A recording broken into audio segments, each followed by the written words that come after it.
Insperity presents the Small Business Advocate Show with Jim Blasingame, brought to you by FedEx, CareerBuilder.com, and Palo Alto Software. This is a copyrighted production of Small Business Network, Inc., all rights reserved.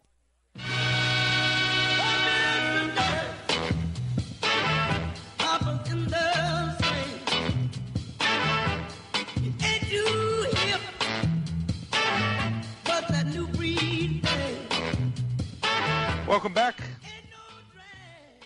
Thank you very much for hanging out with me. Thanks for being part of my day. I'm Jim Blasingame, and you're listening to the Small Business Advocate Show, and we're having a great visit with our new friend, Russell Bishop, the author of Workarounds That Work. And folks, hope you check out, while you're thinking about all that, check out my website at smallbusinessadvocate.com. We got lots of stuff there that will help you.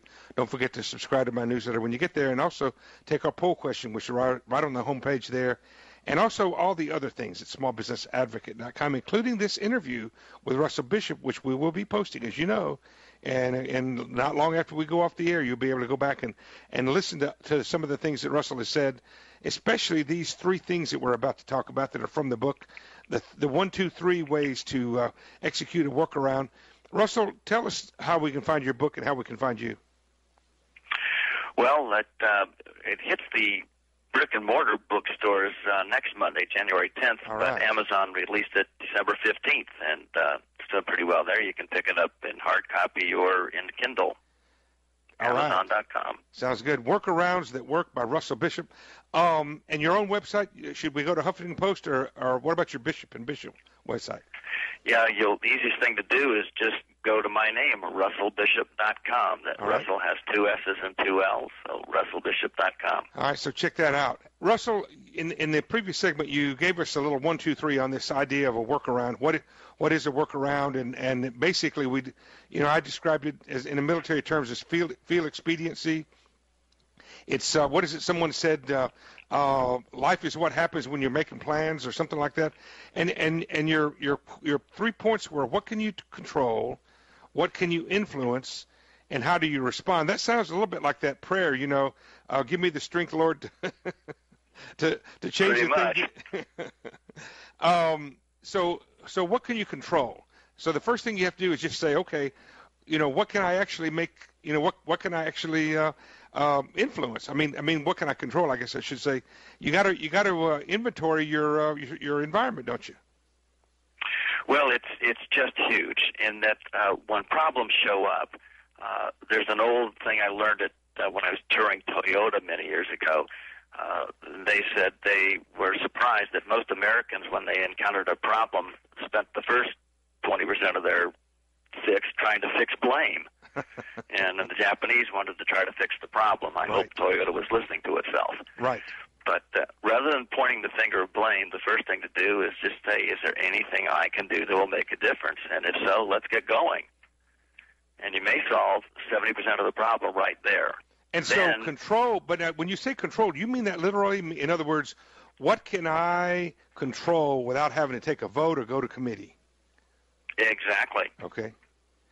And then, of course, influence. The second one is, what can I influence? That's where you have less control, right? Now this is where the committee comes in. So, Jim, you're my boss, and I come to you and I say, Jim, there's this problem, and it's really terrible in those other guys. You probably don't have a lot of time for me because I'm now whining and complaining and blaming. But if I come to you and say, hey, Jim, here's this problem, and here's what I could do on my own, and I did it.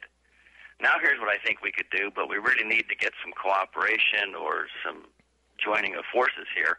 I sound like a problem solver, not a problem blamer. Which is what I always tell people: never take someone a problem without a solution along with it, even if it's Absolutely. And if you take what you have done already, right, you stand out in a big way. So you're saying in this second step, if you're working for someone else, or folks, if you're a business owner and you're working for a customer, go ahead. You're saying take some initiative, at least up to the point where, at least with regard to your ability to take that initiative, not to go beyond it, obviously, but within your authority, take initiative and then report that. Absolutely, and if you do so, you're going to do what I call build your contribution capital. Ah, tell us what that is. And That's a really important thing. Again, you're my boss, and you've got the people out there who whine and complain, and you've got this guy who's showing up with solutions now, and he's contributing to the business. He's building a bank account with you in terms of, hey, here's my contribution, and you start to look like a even more valuable part of the puzzle. Well, there's one thing that customers like, if there's one thing that bosses like, is people who take initiative, even if the result isn't what we wind up using. People who take initiative are favorable, aren't they?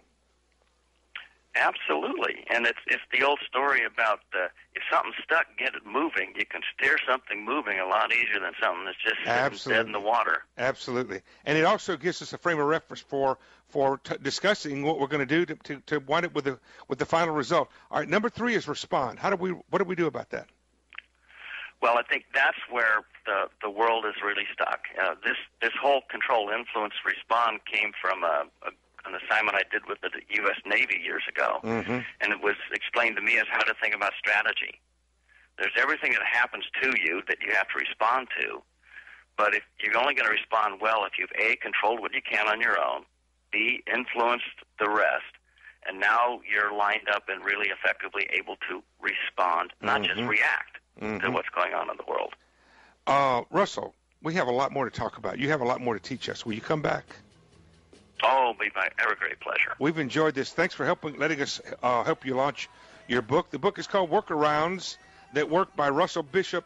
Available wherever books are sold, online already, and next week in the bookstores. Russell Bishop, thank you for being here. Good job, and we'll see you next time. Quick break, 29 after. I'm Jim Blasingame. Stay with us.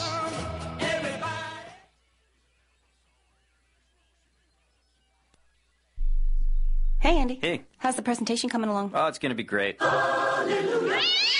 Insperity presents the Small Business Advocate Show with Jim Blasingame, brought to you by FedEx, CareerBuilder.com, and Palo Alto Software. This is a copyrighted production of Small Business Network, Inc., intended for the private use of our audience. Except as otherwise provided by copyright law, all other copying, redistribution, or publication without prior written consent is prohibited. All rights reserved. Prohibited. All rights reserved. Prohibited.